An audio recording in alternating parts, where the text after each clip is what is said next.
నా పేరు జేవివి కుమారి. ఎక్కడండి మీది? నాది గుడివాడ. నేను వచ్చి ఎల్ఐసిలో చేస్తుంటాను. మరి దాదాపు కూటమి ప్రభుత్వం చూస్తాము, నెల రోజుల నుంచి చూస్తాము. ఒక పక్క పవన్ కళ్యాణ్ గారు డిప్యూటీ సీఎంగా ఛార్జ్ తీసుకున్నారు కదా, మరి ఆయన పనితీరు ఎలా అనిపించింది ఈ నెల రోజుల్లో? ఏం చెప్తారా? ఈ నెల రోజుల్లోనే చాలా మార్పు కనిపించింది. అక్కర్లేని అన్ని ఖండిస్తూ కావాల్సిన ఏది కావాలో దాన్ని వృద్ధిలోకి తీసుకొస్తూ ఎలా అయితే మనం ఎంచుకున్న ఒక మంచి నాయకుడిని ఇదే రకంగా ముందుకు వెళ్ళాలని, మరి 9 నెలల్లో పోయిన పాపని 9 రోజుల్లో తీసుకొచ్చారు. అదే రకంగా మన నాదెళ్ల గారు కూడా పోర్ట్లో రేషన్ బియ్యం పట్టుకోవడము ఇదంతా కూడా చక్కగా మన ప్రభుత్వం మారిన వెంటనే మార్పుని చాలా గమనించాము. మా పరంగా చూస్తే మేము కోలాటాలు, భజనలు, అలాగే సత్సంగాలు ఇవన్నీ చేస్తుంటాము. మేము ఇన్నిసార్లు నుంచి దేవాలయానికి వెళ్తున్నాము. తిరుమలలో సేవకి వెళ్తుండే స్వామివారికి దౌర్భాగ్యం ఏంటంటే కోట్లు వస్తే స్వామికి ప్లాస్టిక్ పూలు వేస్తున్నారు సేవా సదన్లో. ఆ మార్పు అర్జెంటుగా కావాలని మా మహిళల తరపున నేను సదా కోరుచున్నాను. ఈరోజు విజయవాడ కూడా వెళ్ళాము. అక్కడ కూడా కాస్తంత మార్పు బాగా రావాలి. అమ్మకు సారిస్తాకి వెళ్ళాము. చాలా వేయాసని మేము ఎండలో పడి వెళ్ళాము. అయితే ఏంటంటే అక్కడ అర్చక స్వాములు కానీ అదిని కొంచెం మమ్మల్ని ఆదరించి కొంచెం మంచిగా చూస్తే, ప్రేమగా మాట్లాడితే మాకు బాగుండేది అనిపించింది.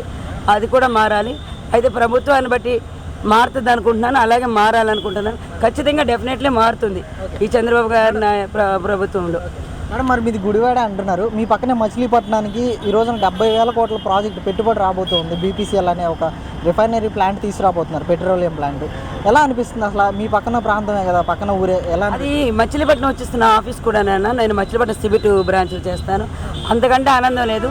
ఎప్పటి నుంచో మరుగుపడినటువంటి మచిలీపట్నాన్ని మార్పు చేస్తే కొంచెం వర్షం వచ్చినా కూడా గుంతల్లో వాటర్ అది ఉండడం చాలా ఇబ్బందిగా ఉంటుంది. అక్కడ కూడా మార్పు వస్తుందని కోరుకుంటున్నాం. మాకు ఆనందం. మరి అక్కడికి వచ్చింది అంటే మాకు ఆనందం. అంటే దాదాపు ఒక 25,000 మందికి ఉద్యోగాలు ఇస్తారు డైరెక్ట్గా అని చెప్పి తెలుస్తుంది ఈ కంపెనీ ద్వారా, ఈ పెట్రోల్ ప్లాంట్ ద్వారా. అంటే పరోక్షంగా ఎంతమంది లాభపడవచ్చు అనుకోవచ్చు అంటారు? డెఫినెట్లీ సార్ చెప్పింది, పవన్ గారు చెప్పింది ఏది కూడా తగ్గదు. ఆయన అన్న మాట శాసనం.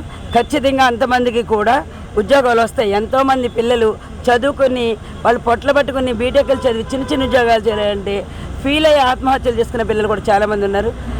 ఈ ప్రభుత్వంలో వాళ్ళందరికీ ఉద్యోగాలు వస్తేని తర్వాత మేము మనస్ఫూర్తిగా కోరుకుంటున్నాం. ఖచ్చితంగా వస్తాయండి. అంటే ఇక్కడ మెగా డిఎస్సి మీద కూడా సంతకం చేశారు కదా, ఎలా అనిపించింది?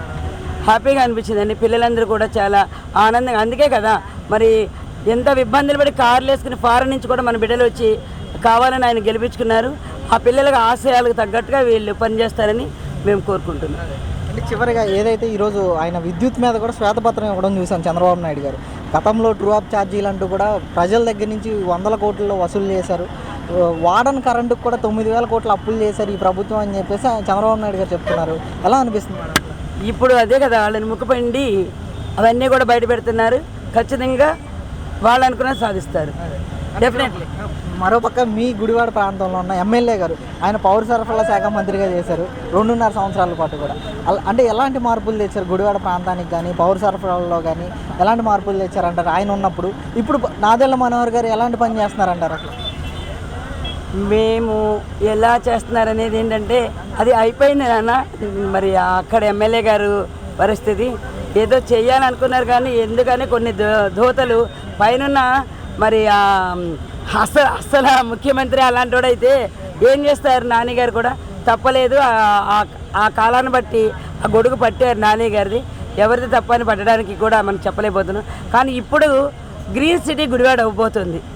అందులో పాత్రికలు మేము విజయదుర్గ కోలాట సమాజం వారిని కూడా తప్పకుండా మేము మా వంతు మేము కూడా గ్రీన్ సిటీ చేయడానికి మా సహకారాలు మేము అందిస్తాము. గ్రీన్ సిటీగా తయారు చేస్తాము. రాబోయే 2 yearsలో గుడివాడ పూర్తిగా మారిపోతుంది. నాన్నగారు ఉన్నప్పుడు లాగా కాదు. ఖచ్చితంగా మీ బస్ స్టాండ్ విషయంలో కానీ రోడ్ల విషయంలో కానీ ఖచ్చితంగా మార్పు వస్తుందంటారు? ఖచ్చితంగా 1 yearలో మార్పు వస్తుంది నాన్న. మొన్న ఆల్రెడీ ఇప్పటి వరకు ఉన్నటువంటి ఏ ఎమ్మెల్యే కూడా మాకు ఏంటంటే సేవాకర్తలు ఉన్నారు. గుడివాడలో ఎన్ని సేవాకర్తలు ఉన్నారంటే 50-60 మంది సంస్థలు ఉన్నారు, సేవా సంస్థలు ఉన్నారు. వారెవ్వరూ కూడా ఇంతమంది ఉన్నారు అనేది నేను షాక్ అయ్యాను. మరి ఇప్పుడు ఎన్నికల గారు రాగానే అందరికీ గ్రూప్ మీటింగ్ పెట్టారు.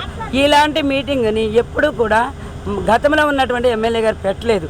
అయితే ఆయన ఆఫీస్కి పిలిచి వీళ్ళందరినీ చక్కగా మీటింగ్ పెట్టి మన గుడివారిని ఎలా ఉద్ధరించుకుందాం అనే సంకల్పంతో ఆయన మీటింగ్ పెట్టారు. అందుట్లో ఎవరికి తగ్గ సేవ వాళ్ళు అందిస్తామన్నాము. గుడివాడ 1 ఇయర్లో మార్పు వస్తుందండి. 2 ఇయర్స్ అన్నారు కానీ మా ఎమ్మెల్యే గారు కాదు, 1 ఇయర్లోనే ఖచ్చితంగా మార్పు వస్తుంది. గతంలో కంటే గతంలో అనుకోవడానికి లేదు, అసలు అక్కడ ఏమి లేదు. Okay done. Okay, thank you ma'am.